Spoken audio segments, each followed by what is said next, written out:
What's good, everybody? What's good? What's good? Welcome back to A1 Forever Sports and Smitty Sports Machine. Now, this live right here was supposed to be, of course, me and my boy Smitty getting it in, talking about our Atlanta Falcons, of course. But it's been some technical difficulties, and I cannot get a hold of my man Smitty right now. So I'm assuming right now, since it is the bye week and whatnot, guess what? I feel like Smitty is on bye week right now as well. But you never know. He possibly may pop in. I'm actually expecting them to. So we're just going to keep on going with the show, man. We're going to keep on going with the live. Again, hopefully Smitty will pop in at any minute. But if not, at the same time, we're just going to keep on rolling with the show. But everyone who's popping in, please tell me, how have your bye week been? What's going on with you? Like, what you've been doing? Have you been like recharging, getting ready for the rest of the stretch for the season? Like, how have you been doing that? I know for myself, I've been relaxing, getting ready for this long stretch myself. I had actually something interesting over the bye week that actually it's talking about food wise real quick. I tried a Oreo cheesecake ice cream cone thing. Man, it's just don't know how to feel anymore, man. Just trying to make sure I don't go make any more mistakes because that was kind of like my cheat meal or my cheat treat or whatever you would like to say for those who are like in the fitness world. But we're here to talk about our Atlanta Falcons today and two Atlanta Falcons in particular. But of course, this is a Falcon show, so we're going to just talk about Falcons, whatever. But yes, Bijan Robinson, Xavier Watts, those two individuals have been recognized as NFL Players of the Month for the awards of September. And of course, how can you not? Both of guys, they've been standing out. Bijan Robinson, of course, NFC Offensive Player of the Month, and Xavier Watts, NFL Defensive Rookie of the Month, just to be more clear for you guys out here. Um, Real quick in the chat, I seen my boy M Dub earlier saying looking at the schedule, and I honestly don't see why we can't win 5 out of the next 6 games. Hey, I ain't gonna lie. If the offense is clicking like how it did against the Washington Commanders, I can definitely see that. I can see that the Atlanta Falcons, they still have to keep that momentum, of course. Running the football, that's going to be our staple. We know that. But also making sure that Zach Robinson is getting the right plays in to Michael Penix, making sure that we are stretching the ball downfield. And we've seen some things that was improved from week 3 to week 4, outside of just him being on the sideline talking about Zach Robinson. We did see the offense take some shots. We did see some passes across the middle. We've seen Kyle Pitts getting involved as he should be week after week. Drake London, big game. The only thing you could really just say about there was a damper was Darnell Mooney going down with the hamstring. But outside of that, you say that the Falcons, they had a good run at it. So, again, Bijan Robinson, Xavier Watts, let's dive into them a little bit deeper, talking about their stats here. Bijan Robinson, 314 rushing yards, 18 receptions for 270 yards with 584 total yards from scrimmage. 1 touchdown rushing, 1 touchdown receiving. Xavier Watts, 23 tackles, 2 interceptions, 4 passes defended. And here's a little nugget for you guys. Watts is the only rookie with multiple interceptions in the first 4 weeks of the NFL season, while our guy Bijan Robinson, of course, leads the NFL in yards of scrimmage through the first 4 weeks. So you really just got to go ahead and give those two guys like the MVPs, but you can also pick out other guys who have been standouts that you really can give your salute to, honestly. So with that being said, I would say for me, I don't know if a lot of people are going to talk about him, but Zach Harrison is definitely one of my standouts and one of my MVPs. But just how he's been getting after it. He's been in the run game, stuff in the run game. He's also been getting after the quarterback as well, leading our Falcons right now in sacks. What's good, family? In sacks as well. What's happening, man? Waiting on Smitty to pop in, man, at any given time. At the end of the day, like I said, we're just rolling on anyway, talking about our Atlanta Falcons. That's what it is. What's good, John Brooks, man? Yo, A1, what up, bro? What's goody? Let's go. Falcons rise up. Always rise up. It's always about the logo. I know I don't actually have the logo on right now, but hey, it's still always about them. But back to, like I said, about our guys, man. Our guys just being those standouts. And the Falcons right now, of course, we're 2-2. And when you look at it, when I dive into our wins, Bijan Robinson with that 143 yards there against the Vikings, and then you see with the 75 yards against the Skins or the Commanders. I'm sorry. Both of those games, you see if first of all get Bijan the ball over 75 yards, we win the game so far. Under 75 yards, I mean, we lost. I mean, he had 72 yards against the Panthers, but we lost that game. And he had 24 yards against the Buccaneers. We lost that game. But another thing that's interesting, both games to where Bijan stood out or at least had over 75 yards, you would see Xavier Watts get a pick that same game. That's the funny thing about it, just the standouts and just how it's been like a sequence. And also, Watt's first interception, of course, in the season came to seal the Week 2 win against the Minnesota Vikings. So just these two man guys just standing out regardless. But I'm just going to introduce like another little thing to this whole segment right now, just on the fly. I'm gonna call it the Falcons Fiver. And what I mean by that is just 5 things that stood out from that Week 5 win to me, just plays that stood out for me. So I want to start with that Bijan Robinson 69-yard reception, right? Now, Michael Penix, short pass. You think that Bijan probably get a few yards out of that, maybe first down, maybe 20-yard game. But no, Bijan took off, and he set us up nicely in the second half. With that, now, a lot of people get on to him because they say he ran out of gas. Hey, I mean, he possibly did, you know. Folks talking about his speed. At the end of the day, I was happy that he was able to get down the field. And the defender did have to dive at Bijan's legs just to get him down, too. So, I mean, give him a little credit of that. Maybe if he would have lifted the knees up a little bit more, maybe possibly he would have been able to get in. Who knows? Who cares? Either way it goes, I think that's one of the big plays that just helped set up the Falcons, you know, in a good position in that game against the Commanders. So his career top speed actually is 21 miles per hour, nearly 22 miles per hour, and it was on that play. So Bijan was scampering down the field. He unfortunately didn't get the touchdown, but you love to see Bijan doing his thing all day long. So that's one for me. Part 2 or number 2 for me, gotta be Kyle Pitts getting the touchdown after the Bijan Robinson game. After that 69-yard reception, Penix threw that 7-yard pass to Kyle Pitts Sr. and getting him involved, keeping Kyle Pitts involved. You love to see it. Michael Penix said it. Hey, get used to Kyle Pitts getting the ball. We're going to see it. I mean, hey, for a tight end, 5 catches, 70 yards, at the end of the day, that's not bad.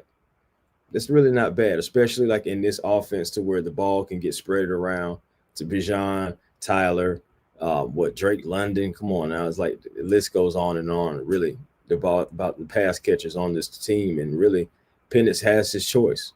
So, again, Kyle Pitts, keeping him involved, I believe that's going to be key week after week.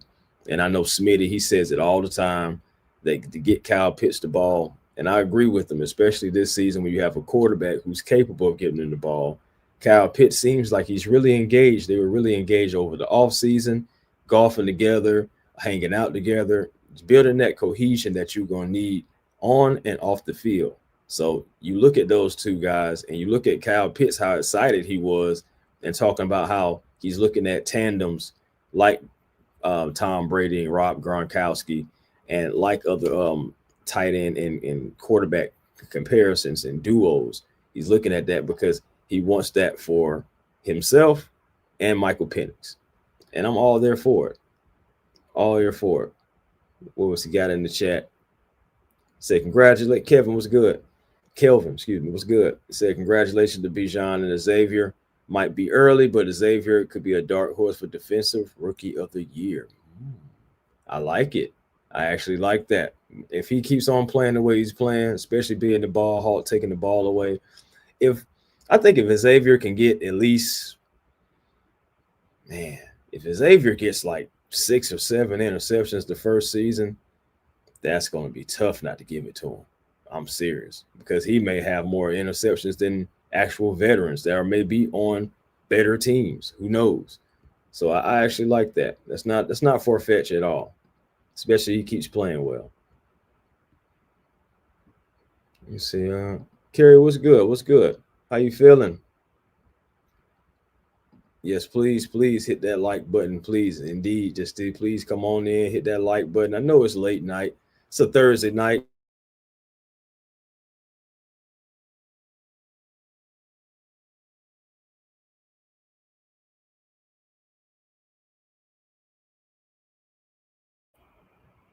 They go stream yard, trying to stream yard you, boy. But yeah, man, please hit that like button, please, everybody. And yes, the Oreo cheesecake. Yeah, that was quite a treat. I'm not gonna lie to you. I gotta run away from that. That thing, that was actually too good, to be honest. I went into it discrediting it before I even, judging the book before I even read it. And honestly, it was awesome. And I gotta stay away from that. I gotta stay away from that. Yeah, yep. But definitely shout out to Bajan and to Xavier. Those guys definitely need to be recognized. But let me get back to this list real quick because again, I left you off on number 2 with Kyle Pitts. Something that you got to do and keep it going. Of course, I just talked about Xavier. I've been talking about Bajan, and of course, I'm going back to Xavier now. His interception and on that deep pass from Marcus Mariota. You know, any DB possibly could have just let it go through their hands or possibly just slowed down and gave up on the play, didn't even get it because they realized it was going to be an overthrow anyway. Nah, not Xavier, not this ball hawk. He decided he tracked the ball. They put him in the great position as far as like the defense, and Jeff Ober put him in the great position. He had a lot of field to cover, but they trusted him. And you see why, because he was able to cover it. Same thing that he was able to do against the Minnesota Vikings. He tracked the ball, interception, game time. So, but in this game, interception to give the ball back to the offense. That's what you want to do. You want to take the ball away. That's what it's all about. It's great about playing great coverage, yes, but you do want guys to take the ball away to give your offense extra possessions. That's what it's all about. Take the ball away. That's why, like for me, I always like the guy like Asante Samuel because one thing he used to do was always take the ball away. So it's just give the offense extra possessions. That's something that Xavier Watts is doing. That's something that even Billy Bowman, he's already got an interception as well.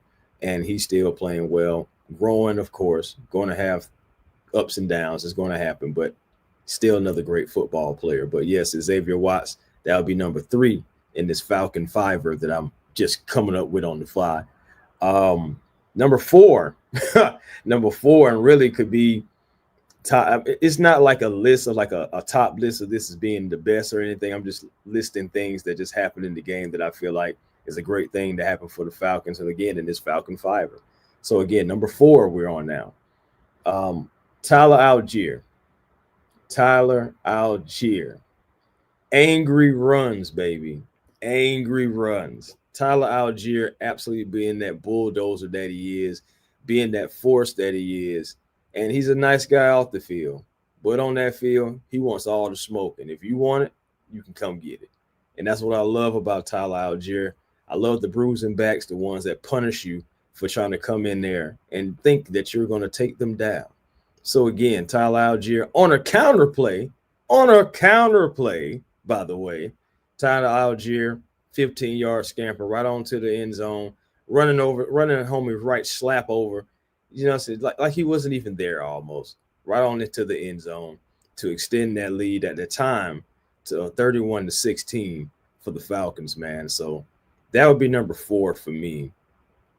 Moving right along, though, number 5, I would definitely have to say number 5 would be the Drake London touchdown catch. The Drake London touchdown catch is so special because at the same time, What's good, Willie Doc? What's happening and everything? But the Drake London touchdown catch is so special because we just hadn't had a touchdown from a wide receiver. So to be able to get that early on in the game, Michael Penix getting the connection to Drake London to give us, like, at the time, 10-0. There was a 10-0 lead at the time. And of course, London finished with 8 receptions with 110 yards and their touchdown. You love to see that. So that will definitely be round out my number 5 right there. And this, like I said, on the fly, Falcon Fiver, man. Again, and appreciate everybody who's in here with me. I know a lot of people are probably looking for Smitty. Hey, I'm even looking for Smitty. But at the same time, the show must go on, and I can already see him saying right now to me, well, you should have just did the show. So I'm doing the show. Hopefully he'll pop in, and, you know what I'm saying, we can chime in some more about it and, you know, give that conversational tone that y'all always like to tune in to. But outside of that, I'm just going to move right on outside of this.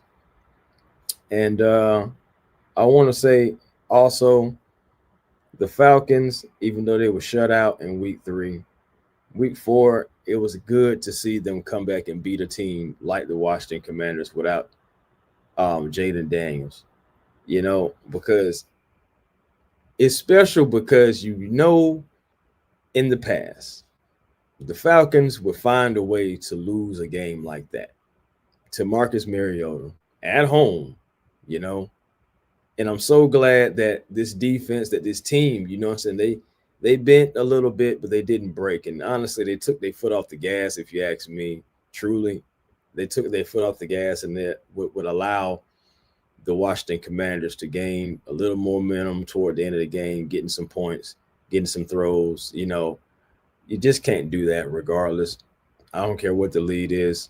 You just got to keep your foot on their throats always. You can't ever just give any team any light. But regardless, we was able to get that win.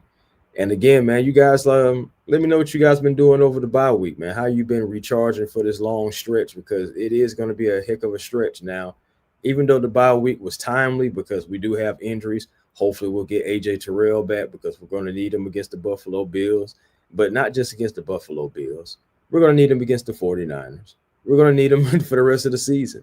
So if he's ready to go, I feel like, you know, I said, okay, let's go ahead and get him out there, because we need cornerback help. And I believe that's really right now the weakest part of our defense right now. Of course, no AJ.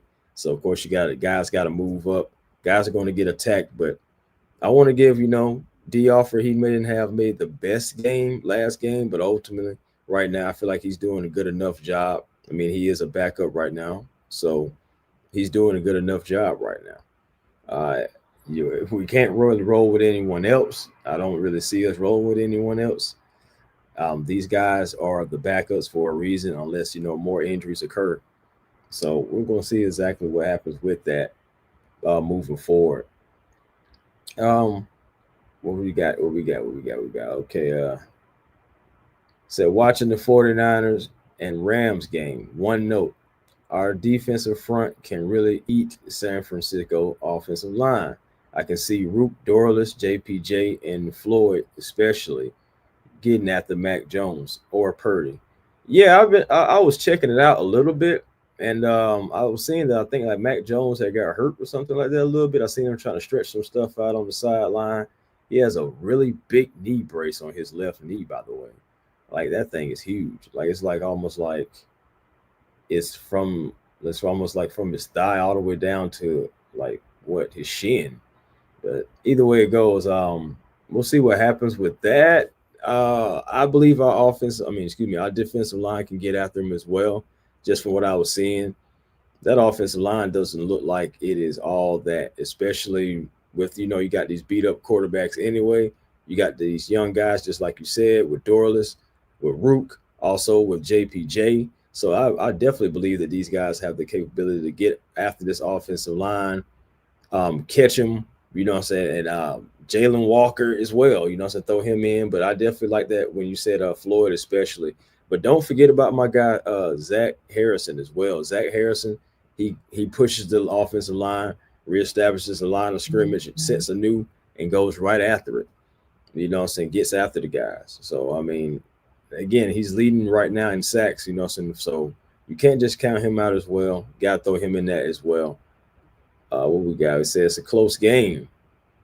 It said we will see both teams this season. Yes, we will. Kelvin said, don't count us out. Bring on the Bills. I'm calling the upset 35-31. And I love that. I love that, man. I'm with it. I promise you, man. If we do that, then I am all with it for that. We definitely going to have the preview show. Again, this is just bye week. So we just really just kind of just checking the temperature, if you will. So like we normally do. And at the same time, guys, moving forward into this Bills game. And again, we're going to have our preview show coming up on Tuesday and everything. But just my initial thoughts. The Bills, they don't, have a good run defense. The Falcons have a good run game. So, again, I'm going to run the ball as much as I possibly can against these Buffalo Bills. Honestly, keep Josh Allen on the other sideline, win the time of possession.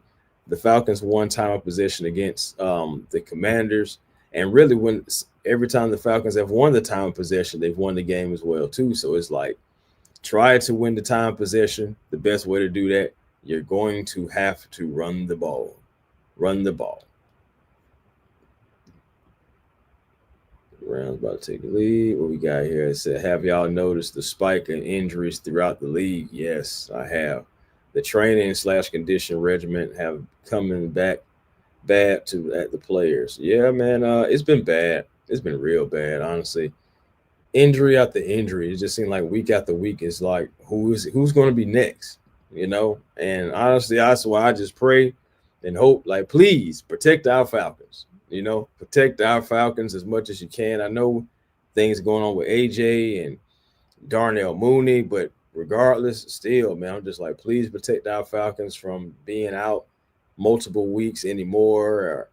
It's just, man, it's so many injuries right now. I really hate injuries for the game because I love for teams to be at full strength so you really can see who's the best and no one has any excuses. No one can say, oh, we were missing this, who was missing that. Nah, I really hate injuries for that fact right there because you can't see the full potential of each team week after week, man. I wish it was a way that we could turn off injuries like we'll be playing on a video game or something, man. But unfortunately, it's just a part of the game. And, of course, we're dealing with our own. And I'm going to have y'all with a conversation since I have y'all with me right now before I even get up out of here. It's early, but I'm on here by myself. I'm flowing. We're just going to do it. What's good, Rob? What's good? What's good? Full life. What's happening? All right, man. And I ain't trying to start any controversy or nothing, but I'm just wondering, man, and it's just been on my mind. I've mentioned it before, and I'm just going to bring it up here again. Is it time to have a real conversation, y'all, about Darnell Mooney? I like the guy, man. I feel like he's a baller when he's healthy, but he don't look good. He don't look right. I feel like even though they say he's fully healthy, and football healthy is not 100%, by the way, but he's 100%. But he still doesn't look like he's really truly 100%. He didn't look like it. I know he has to work his way back into the offense because he missed his entire training camp. And pretty much this is right now, it's his preseason and training camp and everything like that. So you give him some grace for being a little off. But now he's down again with another injury. Another hamstring. This time it's a hamstring. And I know that the hamstring and the shoulder aren't connected, but he's starting to have multiple injuries, y'all. And I'm starting to be a little nervous about a young fella. And guys, I'm starting to wonder if in the draft we're going to be looking towards more wide receivers now. Because you look at it, if Darnell can't stay healthy when he still has, I believe 1 year left on his contract, if he can't stay healthy, we're going to need somebody that's going to be next to Drake. Because I do believe that we're going to keep Drake. So we're going to need somebody that's going to be next to Drake on a consistent basis. Do you guys feel like that Casey Washington is ready to take on that role? I don't think so. And it's no knock. It's no knock. I'm not saying that he can never be or it won't happen.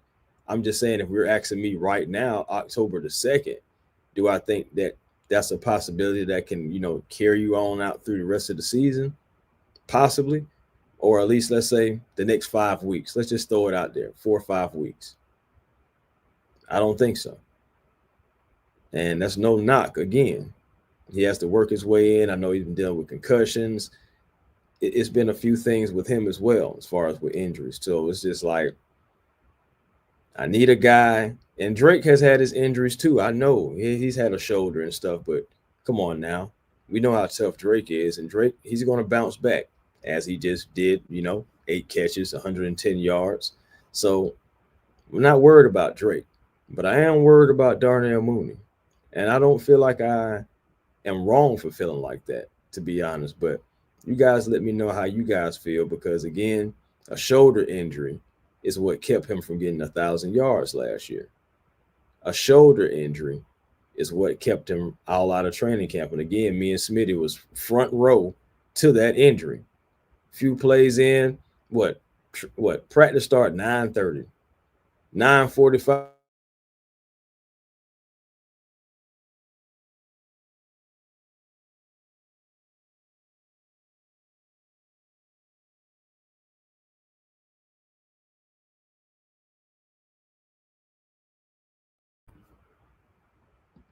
Stream y'all the trip, y'all. 9:45, 9:50, like I said, when me and Smitty were front row, Darnell Mooney was over. It was over for him. So you got that. He comes back. Now he's down with the hamstring. It's just a series of unfortunate events over the last 8, 9 months for Darnell Mooney. And again, your best ability is your availability. And I bring Darnell Mooney up, not jumping on his back, but again, I'm one of the same guys that gets on Troy Anderson's case for not being healthy, for not being available when we need him. We see the potential, we know it's there, but we just don't get enough of it. So therefore, I gotta question Mooney just like I would question Anderson, just like I would question anyone else who just seems like they have a knack for getting injured. So this is it. What we got in here, man. Let's talk about it. Let's talk about it. Let's bring y'all in on the conversation. Let's see here. Fo said there's nothing wrong with him. He's just recovering. I feel like he's earned my loyalty. Respect. Definitely respect that. Again, I'm not bashing him, not here just to jump on him.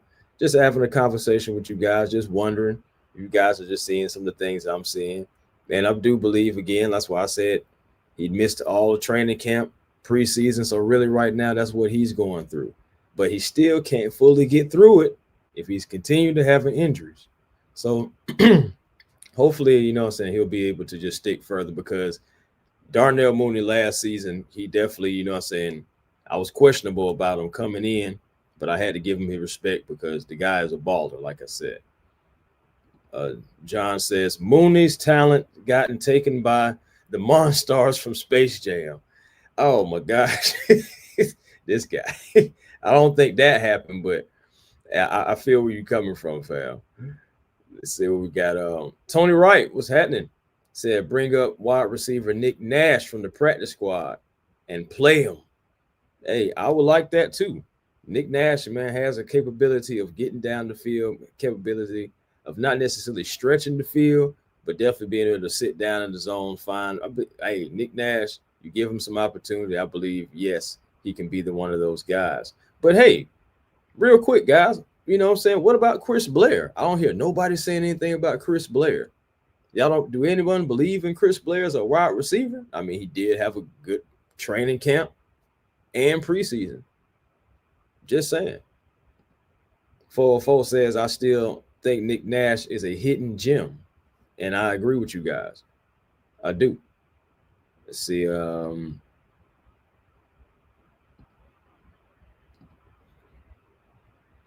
Dan Man said, not going to throw in the towel yet on Mooney.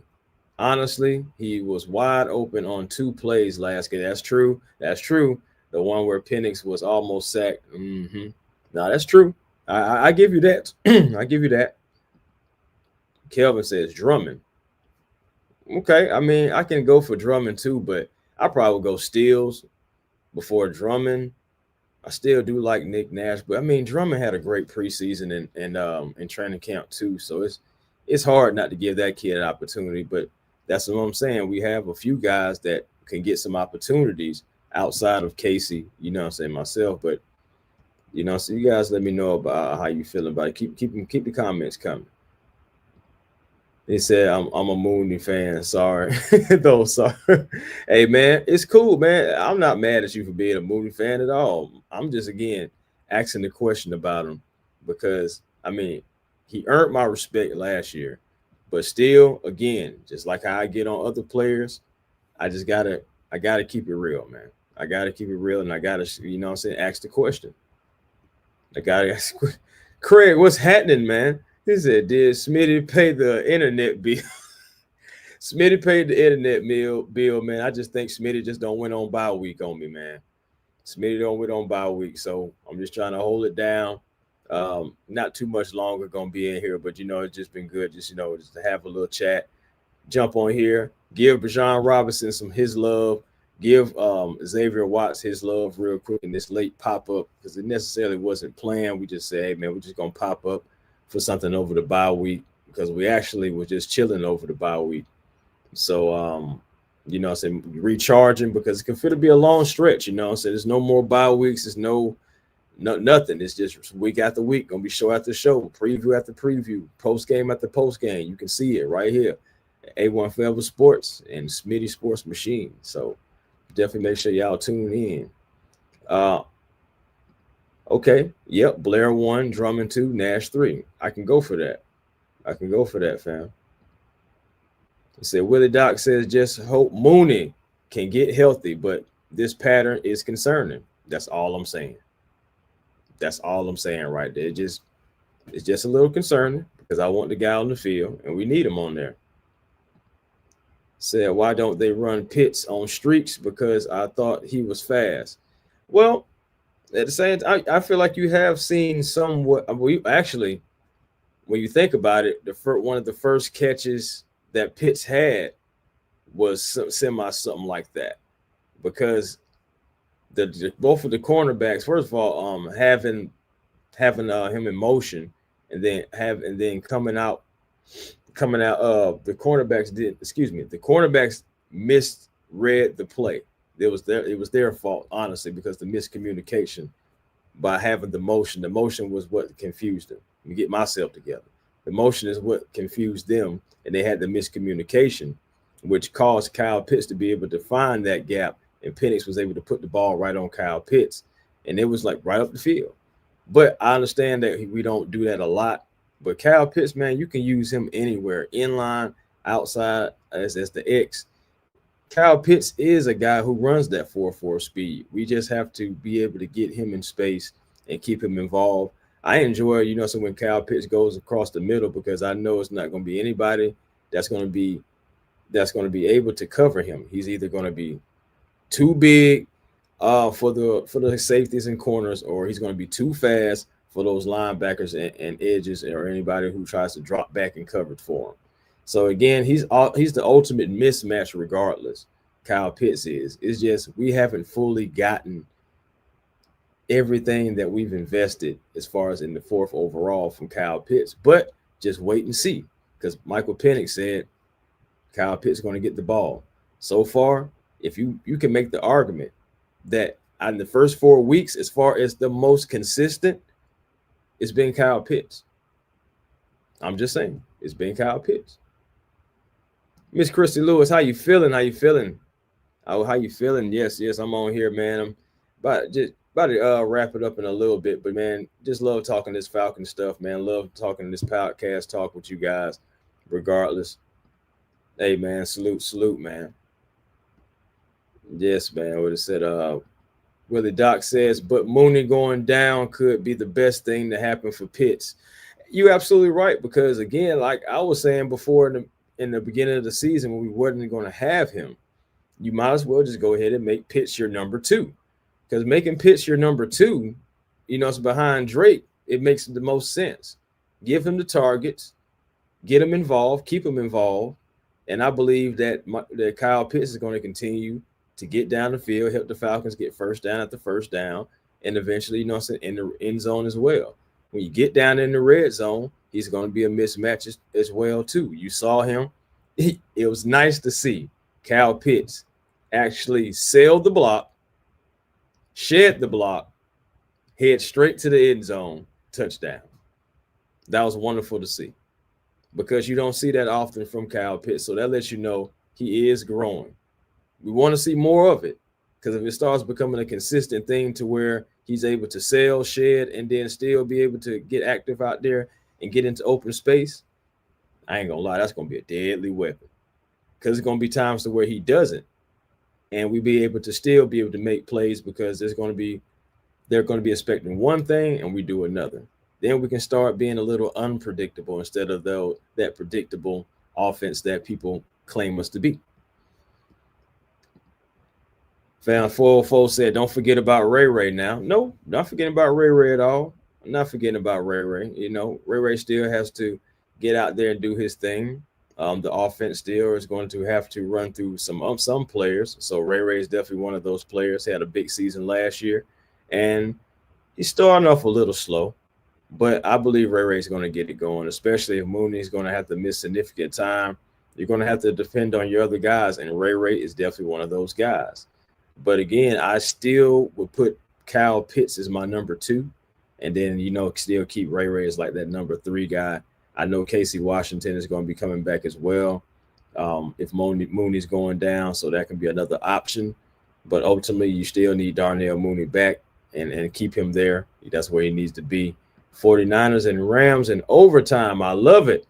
Wear each other out. Wear each other out, and hopefully by the time we get to both of y'all be still tied.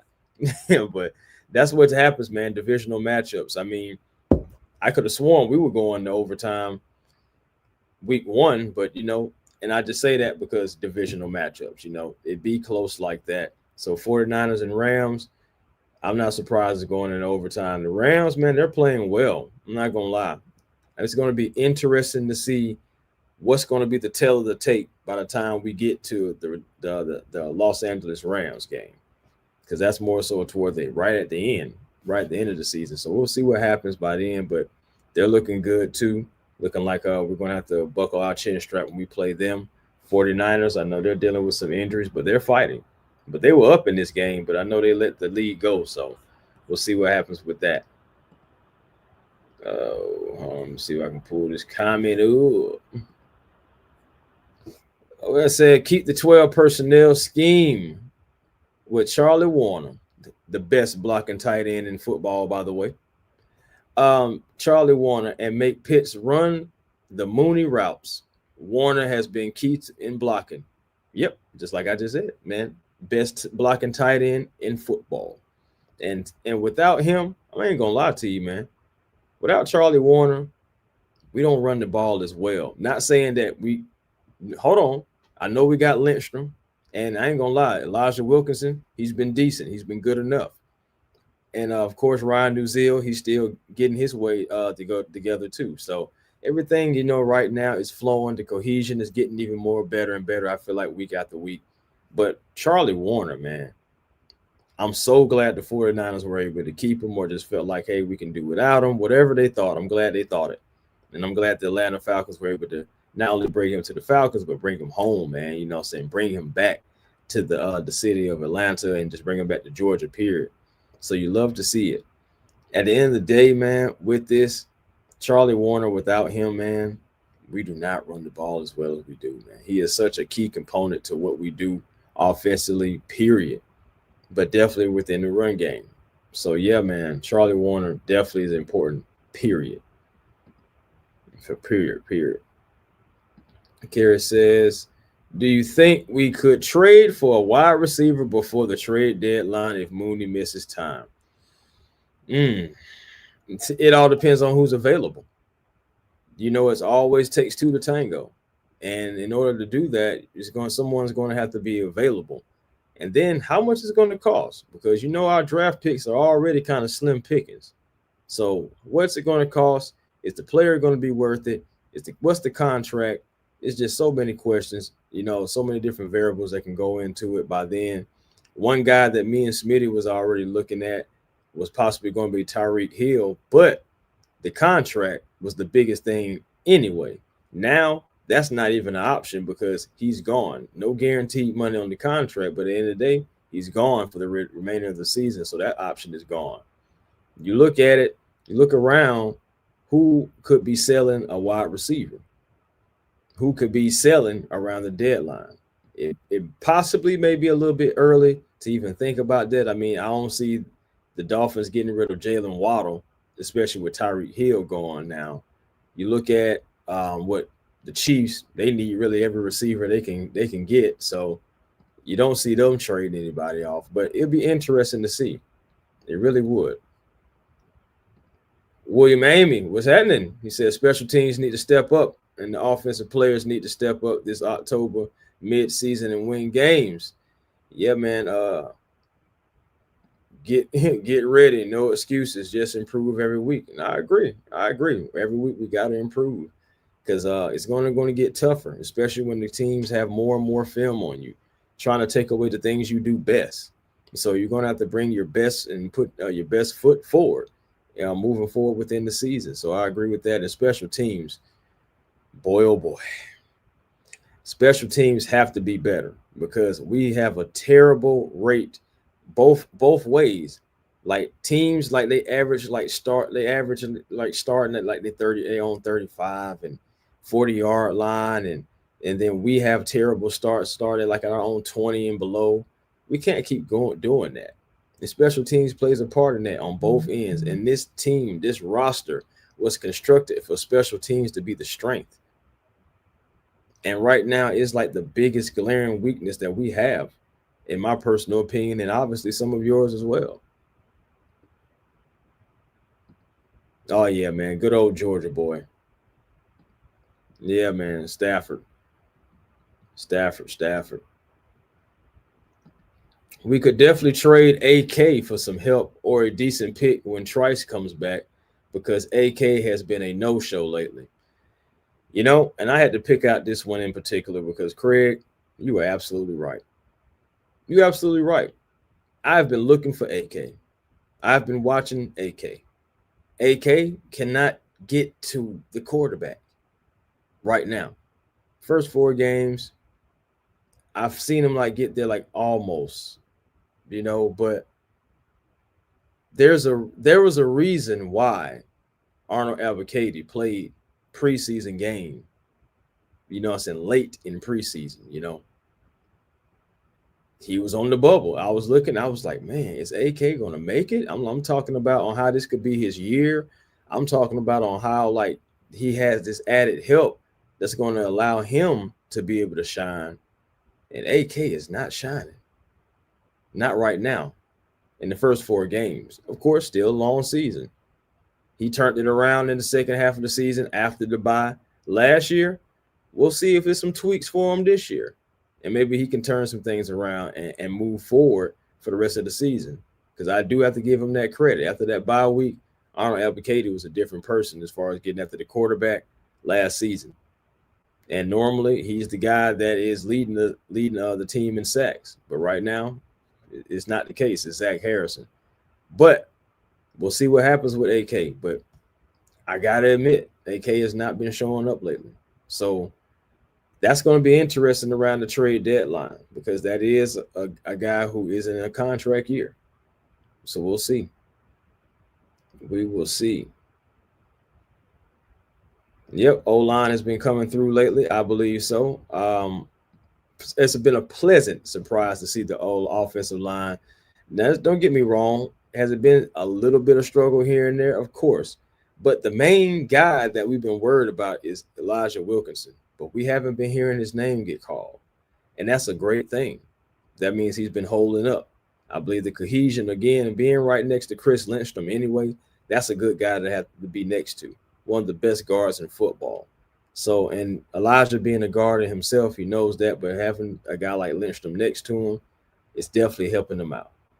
Then you got Nuzil doing his thing, who's really more of a pass blocker than run blocker. But of course, he's still good at it, run blocking. But it's reversed. It was Dahlman was the run against the pass, and Nuzil is the pass against the run. It's just. But either way it goes, you got Nuzil doing his thing. Matthew Bergeron, who hasn't been having like the Bergeron is type season, but last two games I feel like he's been doing well. No, last game I feel like he did well because I know the Panthers game he did have a few struggles as well too, getting pushed around just a little bit. But Bergeron, I'm not worried about him. Jake Matthews is someone who everyone has been worried about as well, but Matthews has been fine. You haven't been hearing his name get called either. Also, you think about it like this too.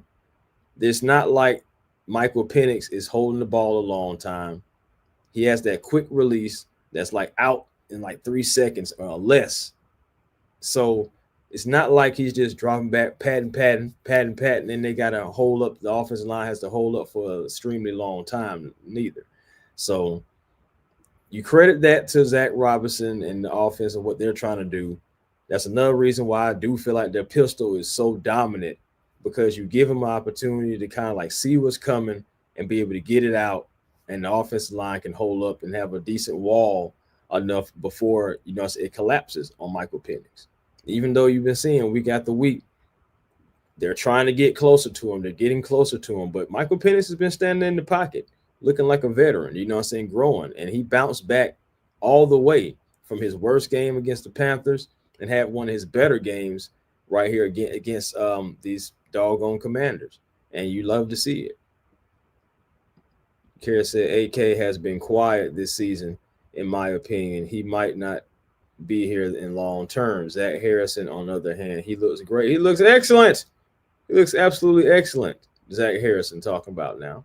And again, this is what I was expecting. This is why I was so high on the guy. Like, seriously, watching him and his development, I'm so glad that the Falcons did not give up on him, because right now, Zach Harrison is one of our best defensive linemen that's getting after the guys. And it's not just because of the sacks. It's how he's getting in the run game, how he's stopping the run, stuffing the run, helping there, getting after the quarterback, pushing the offensive lineman, establishing the line of scrimmage, building a whole entire new line of scrimmage. So guys have to go a different way, being a deterrence. Zach Harrison, man, he's been great. And I'm happy to see it, man, the kid out of Ohio State. It could be coming, man. I believe he said, why don't we use DeMarco Hellams on the quarterback spy? Our linebackers not quick to obtain the mobile quarterbacks. And again, like I said, it can be coming. Again, it all depends on how Jeff Obert sees DeMarco Hellams and wants to be able to use them. Right now, I believe, guys like Billy Bowman right now and Xavier Watts, those two guys are really just playing so well that it's hard for Hellams to get out there, really, to even use him in those kind of situations, because it's like, okay, you put Hellams out there, who are you taking away? You don't necessarily want to take away D. Alford, do you? Because Hellams is a safety too. So it's like, okay, it's hard for Hellams to get on the field right now too, because of Bowman and Watts, especially Watts. And then you look at Devon Diablo and Caden Ellis, those two are playing well together. You have the Jalen Walker. You got Mike Hughes. You're not necessarily going to take away him. So, it's going to be tough for Hellams to get out there right now. But I do believe, moving forward, depending, especially maybe against Josh Allen, you could possibly see DeMarco Hellams get, let's say, you equip DeMarco Hellams to possibly be ready to spy a guy like Josh Allen, because I believe DeMarco Hellams is not afraid to go in and hit Josh Allen. I don't believe he is at all. So you possibly may see him deployed against the Bills. We possibly can see it. A.D. Mitchell, another Georgia boy right there. But yeah, he's young, not proven. It really shouldn't cost that much draft capital. I mean, right now, I would love to know what's going on with AD. Is it the playbook? Is it the team? Because right now, AD is not just like grasping the NFL right now. So we're gonna have to try to see what happens. I will have to take another look and another dive into that, and that's exactly what I be talking about right there. The beat up 49ers right now. We don't know. One of y'all may be quarterback for the 49ers by the time we get there. I don't know because Brock Purdy, he's in and he's out. I know you're dealing with that turf toe and that thing right there, that turf toe. Julio played with that, and that thing ain't nothing nice. So it's just like, again, we're gonna see what we're looking like by the 49ers because we on the way to them soon too. We're on the way soon to them too. Nando, what it happening? I said the defense has been the strongest part of our team this season. Agreed. We need special teams to be competent, and the offense to be needs more play action and more targets in the red zone. Kyle Pitts, especially. Yes, I agree. Everything. Yes, yes, yes, and more yes. Because the defense has been stepping up, man. Honestly, I'm gonna keep it real with y'all.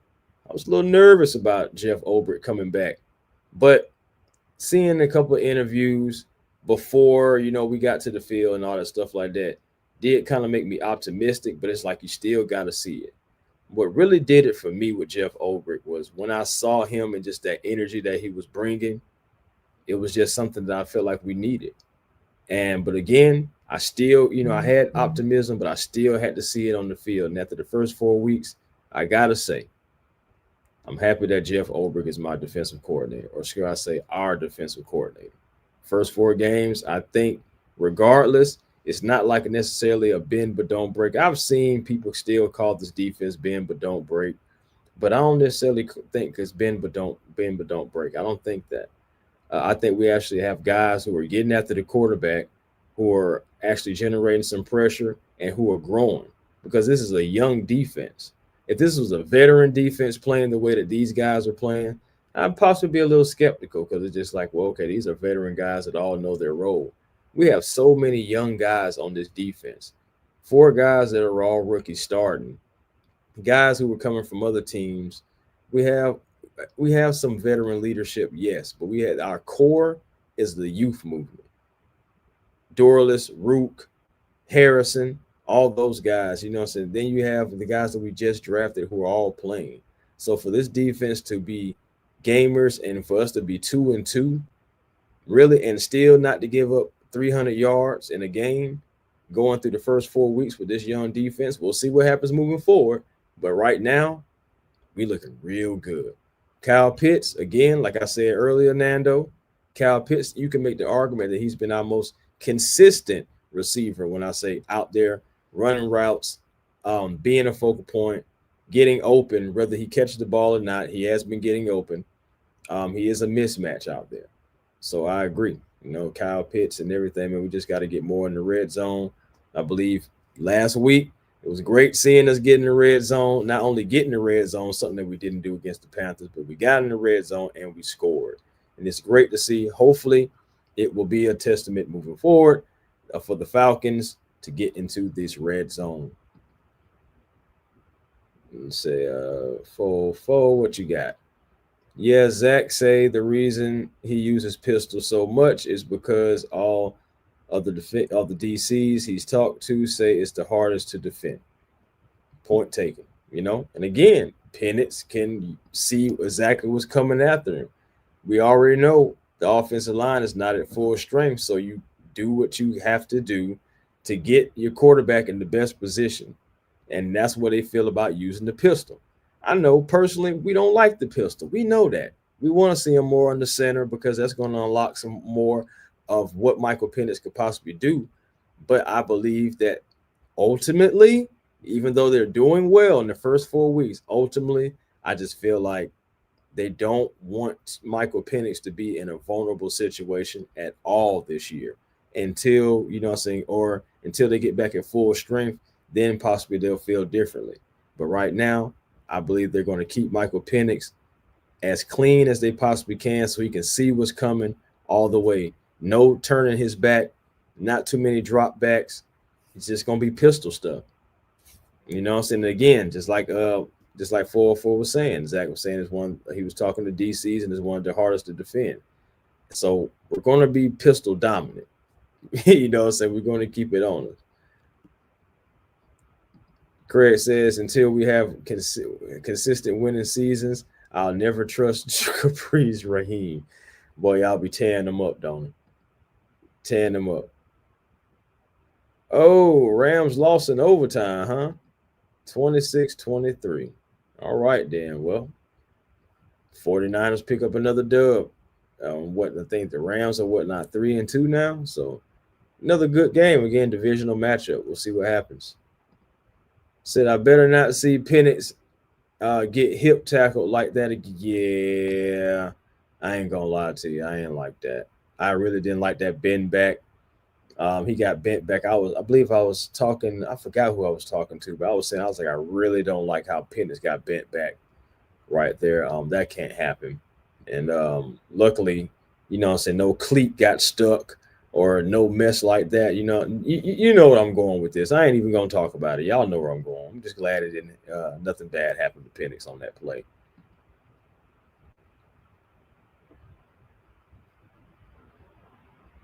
Heck yeah, but yeah, man, guys, I can't believe I've been in here for almost a whole hour talking Falcons with y'all guys, and Smitty been on bye week. But again, man, had to come in here with you guys, man. Talk some Falcons football. Give Bajan, like I said, his love, Xavier his love. Had to talk about Darnell Mooney a little bit. Just had to ask the question. Just had to ask, man. And again, man, you guys' comments coming in, making some good points. Keeping this show going. But I'm about to get ready to sign on off, man. Got a few more things I gotta do before I lay down, and so get ready for Friday because what I'm saying, thank God for it. Not gonna be too entertaining, I guess, this weekend outside of college. But what I'm saying, Falcons they're on bye week, but we still can just pop in and check on to see what the Buccaneers are doing, see what the Aints are doing, see what the Panthers are doing. Hopefully, all of them lose. And then the Falcons can go ahead, come on in and take down Buffalo. So, man, I really appreciate each and every last one of you guys coming in, hanging out with your boy A1. I know this was a little different. I know a lot of people were probably looking for Smitty, but I was even looking for Smitty. I pushed things back myself, and we were having a little technical difficulties and, trying to get things set up. But ultimately, waiting on my guy to pull on up, but hey, it's all good, man. Smitty works very, very hard, man. And I'm not mad at him for, taking a break or, or even if he fell asleep, whatever it is, at the end of the day, I'm glad, I was able to share the show with you guys and appreciate that, Craig, I really do, man. It's an upset alert. Oh, hold on. I like this, though, man. I'm going to pull this guy on up. It's an upset alert. Falcons beat the undefeated Bills. That's a heck of a headline right there, man. I love that, man. Hopefully we can get that printed right on the presses come Tuesday morning. You know what I'm talking about? So it's going to be interesting, man. It's going to be a party, y'all. I can't wait to get to this game, honestly, because I said this back when it was way before training camp. I think it was like OTAs. And looking at it, what's good, Millie Mills? What's happening, man? If you're just popping in, man, just catch it from the beginning, man. It was just me tonight, man. It was no Smitty. So again, this has been a great show though, man, with you guys, man. I appreciate y'all coming through. But like I was saying, to finish on my point though, man, I believe that this was going to be the measuring stick right here. This stretch right here with the Commanders, the Bills, then you got the 49ers right after, especially because you're going to Santa Clara. So you have that before you get to a little bit of a, I guess you can say, I don't want to call it a lighter schedule because the Dolphins, I know that, but the Patriots, they've been looking all right. Can't even lie. And then you got the Colts. You can't even necessarily just say that's a dub. You really can't. The Colts and that defense been playing well, and then they've been calling Daniel Jones Indiana Jones. Crazy. But that's what's really going on. So it's just like you got to see what happens week after week. NFL football is really a week-to-week league. You see it. We couldn't score against the Panthers. Still can't believe that. But we couldn't score against the Panthers, and then all of a sudden we dropped 34 on the Commanders. So week to week league, y'all. Let's hope that moving forward, we're coming off of this bye. These guys get rested up. Can't wait to see what Coach Raheem and just going to be talking about. I know injuries are going to be asked. He's going to be asked about injuries, so I can't wait to see what happens when he's talking about AJ and just other guys, but especially AJ. I'm definitely going to be tuned in because we need that cornerback help. But we're going to see what happens moving forward with that. Said the tickets for the game against the Bills are stupid high. I believe it. That's why it's all good. So I'm glad, I was able to purchase a television because that's where I'm going to be watching the game at the house. So it's all good, so they can have them sky high prices. So I told the Bucks fan to be quiet on our side. Now their injury report is stuffed. Yeah. And I seen that Bucky Irvin, I heard Bucky Irvin, not seen. Heard that old Bucky Irvin was hurt and everything like that. And then they got Mike Evans down, et cetera, et cetera. At the end of the day, that's what it is, man. Injuries and football. It's really like a survival of the fittest. Who can make it to the stretch line the healthiest? And hopefully it'll be the Atlanta Falcons. But guys, again, I appreciate y'all for coming in. Of course, catch your boy Smitty Sports Machine always. He's going to be doing this thing every day. I'm pretty sure he's going to be right back at y'all with another video tomorrow. So y'all don't have to worry. Smitty will be back. So he's nothing wrong with him or anything like that. It's bye week. So at the end of the day, you know how that goes. But again, you can catch your boy Smitty, and we're going to catch me as well Tuesday night. We're going to be back at it because the Buffalo Bills are coming to town, and we gotta knock them down. So be generational because it's always time to be, guys. Make sure you guys find your peace today. It's almost the end of the day. My goodness, 11:50. So I hope you guys have been able to find your peace because that positive energy always creates elevation. And until next time, guys, make sure y'all catch me on A1 Forever Sports. That's the platform on YouTube. And also the Hawks Digest as well. Training camp is going on right now for the Hawks. So we're definitely going to be rolling out content over there. And you can also see content over here as well because I'm going to be rolling out more content as well moving forward. Lives, pre-records, everything. So just get ready for it because it's on the way from A1 Forever Sports. But until next time, guys, peace and blessings to you all, Falcons fans. And happy Friday, happy Falcon Friday to you guys. And if I don't see you, good afternoon, good evening, and good night.